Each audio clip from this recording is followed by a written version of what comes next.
Selamat datang channel Trading for Better Life. Hari ini ISG turun 0,34% ke angka 7.232. Dan di video ini coba analisa saham PANI hari ini turun ARB. Bagaimana potensi saham PANI ke depannya, apakah masih menarik untuk kita coba entry? Yuk kita coba pelajari analisanya di video ini. Semoga analisa yang diberikan ini bisa bermanfaat dan membantu teman-teman dalam mengambil keputusan. Untuk teman-teman belum subscribe channel ini, bisa tekan tombol subscribe agar tidak ketinggalan informasi dan analisa saham terbaru yang di-upload setiap harinya. Di video ini saya coba analisa saham PANI yang bisa kita lihat satu minggu ini turun sangat dalam. Hari ini turun ARB ke 11.075. Jadi secara teknikal jika kita lihat, PANI pada hari Jumat sempat mencoba bertahan di garis EMA 50. Dan minggu ini sebenarnya PANI masuk wasis kami untuk entry apabila memang PANI berhasil rebound dan naik kembali di atas garis EMA 50. Dan bisa kita lihat dari hari Senin, PANI tidak berhasil naik di atas garis EMA 50, sehingga ini belum menarik coba entry, dan ternyata malah hari ini turun bawah garis EMA 150 di sekitar harga 12.250. Jadi lebih tidak layak lagi apabila ternyata PANI terkonfirmasi break garis EMA 150 dalam satu minggu ke depan. Dan secara teknikal bisa kita lihat PANI sebelum bergerak sangat trend, sempat memang mengetes garis EMA 50 di November, saat itu masih bisa bertahan dari rebound. Beberapa kali sempat mendekati garis EMA 50, PANI masih bisa bertahan. Tapi saat ini karena sudah tembus garis EMA 50, sudah mulai patah trend untuk uptrendnya, dan candle hari ini sangat solid untuk menembus garis EMA 150.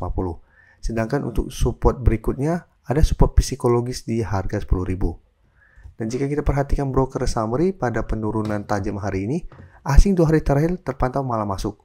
Dan di broker summary terpantau pada penurunan hari ini masih ada distribusi. Jadi untuk PANI, secara teknikal apabila ingin coba spekulatif buy karena sudah turun lumayan dalam, lebih oke menurut saya adalah coba tunggu kembali di sekitar harga 10.000 yang merupakan daerah support psikologis untuk PANI saat ini. Jadi bisa saja PANI mengetes 10.000 ini masih bisa bertahan dari bawah. Jadi jika teman-teman bisa bertahan dari bawah, bisa coba spekulatif buy dengan target swing jangka pendek di 12.000 atau di sekitar garis EMA 150-nya yang saat ini sekitar 12.200. Salah satu alasan kenapa PANI turun tajam mungkin karena memang kasus pagar laut yang ternyata terkuak PT Intan Agung Makmur pemilik SHGB itu terafiliasi dengan Bapak Agwan. Tapi tetap saja secara teknikal satu minggu ini memang sudah kurang oke karena sudah turun bawah garis EMA 50. Karena saat ini kita lebih fokus ke teknikal saja. Apabila ternyata teknikal kedua garis EMA ditembus, menurut saya sudah harus hati-hati karena secara teknikal sudah tidak oke. Ya walaupun bisa bertahan dari benda 10.000, tetap pertimbangkan untuk take profit apabila ternyata PANI ternyata gagal rebound dan naik kembali di atas garis EMA 150. Karena bisa saja hanya teknik rebound, setelah mencoba beli garis EMA 150 ternyata gagal, masa ada potensi untuk melanjutkan low-low-nya. Jadi teman-teman bisa hold selama 10.000 tidak tembus atau take profit apabila ternyata PANI tidak berhasil naik di atas garis EMA 150. PANI baru akan lebih menarik apabila berhasil naik kembali di atas garis EMA 150. Karena ada potensi untuk mulai mencoba bangkit dari downtrendnya apabila memang berhasil naik di atas garis EMA 150 ini. Selanjutnya saya akan coba update pergerakan dari saham SSIA. SSIA bisa kita hari ini memang naik 0,49%. Tapi pada perdagangan hari ini bisa kita lihat saham ini sempat naik lumayan tinggi mengetes garis EMA 150 di 1070 dan mendekati garis EMA 50 di harga 1070 dan di sekitar garis EMA 50 di harga 1090. Jadi bisa kita lihat sebelumnya SSIA juga sempat bertahan dari rebound dari garis EMA 50 150. Tapi setelah tembus kedua garis EMA, secara teknikal sudah tidak oke, sempat bertahan di zona support 1000 dan 1025, tapi hari ini bisa kita mencoba untuk bangkit, ini ternyata masih gagal. Dan candle hari ini ingat ini tidak oke. Dan dari data broker summary jika kita perhatikan pada perdagangan SSIA hari ini, bisa kita lihat asing masih terpantau keluar dengan jumlah lumayan besar pada perdagangan hari ini, dan di broker summary juga terpantau kenaikan hari ini malah ada distribusi. Jadi untuk SSIA apabila teman-teman ingin coba spekulatif buy, misalnya lebih oke adalah coba tunggu kembali di harga 1000. Apabila SSIA dalam satu minggu ke depan masih kuat berada di atas harga 1000, baru coba ikut entry dengan target swing tetap di garis EMA 150 dan garis EMA 50. Nah, selalu saya jelaskan apabila ternyata mencoba break masih gagal, maka itu masih belum oke. Sebelum juga bisa kita lihat mencoba break ternyata gagal dan kembali melemah. Di sini setelah berhasil break ini baru oke secara teknikal baru mulai uptrend. Jadi apabila ternyata harga 1000 ternyata tembus sebagian jaga entry kan secara teknikal SSI akan lanjut downtrend dengan target penurunan berikutnya di 950. Sekarang kita lihat PTRO juga secara teknikal uptrend Dalam 3 hari terakhir memang mulai melemah, bisa kita lihat pada perdagangan hari Selasa ini candle memang tidak oke.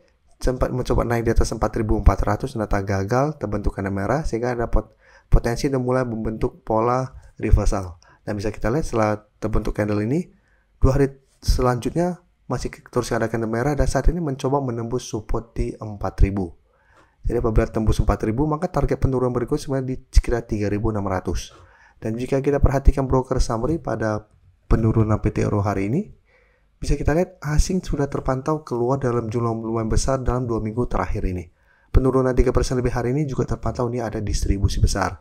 Jadi PT Euro apabila terpantau atau terkonfirmasi besok gagal naik kembali di atas 4.000 dan terkonfirmasi break 4.000, maka secara teknikal saya lihat ada potensi untuk menuju 3.600 sampai 3.500. Dan untuk PT Euro, selama masih kuat di atas 3.300 ini belum ada tanda-tanda patah tren. Tapi jika terpantau ternyata dalam 1 minggu ke depan PT Euro lanjut turun di bawah 3.300, hati-hati ada potensi untuk patah tren dan target penurunan di sekitar harga 3.000 sampai garis EMA 50 yang saat sekitar 2.800. Jadi PT Euro saat ini apabila mau coba pantau, menurut saya masih bisa coba dipantau walaupun masih ada distribusi besar. Masih ada satu support di sekitar 3.500 sampai 3.600 yang ada potensi untuk bisa menahan penurunan dari saham PT Euro.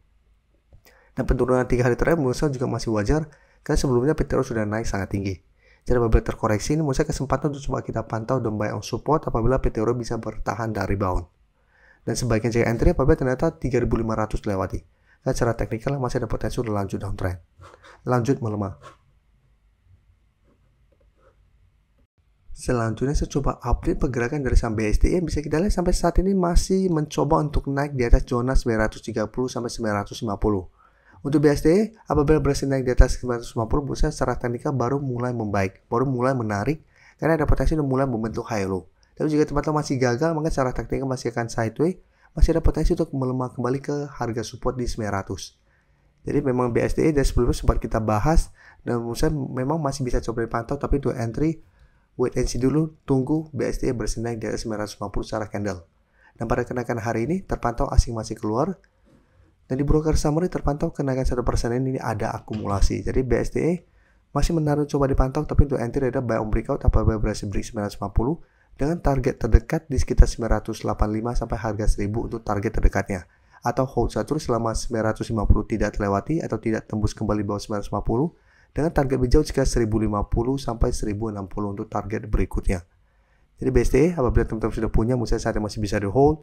Yang ingin coba entry, menurut saya juga masih menarik untuk coba dipantau untuk buy on breakout. Terima kasih telah menonton video ini. Like dan share video ini bila bermanfaat bagi teman-teman. Dan support channel ini dengan cara tekan tombol subscribe agar channel ini bisa makin berkembang dan bisa membantu lebih banyak orang lagi. Terima kasih.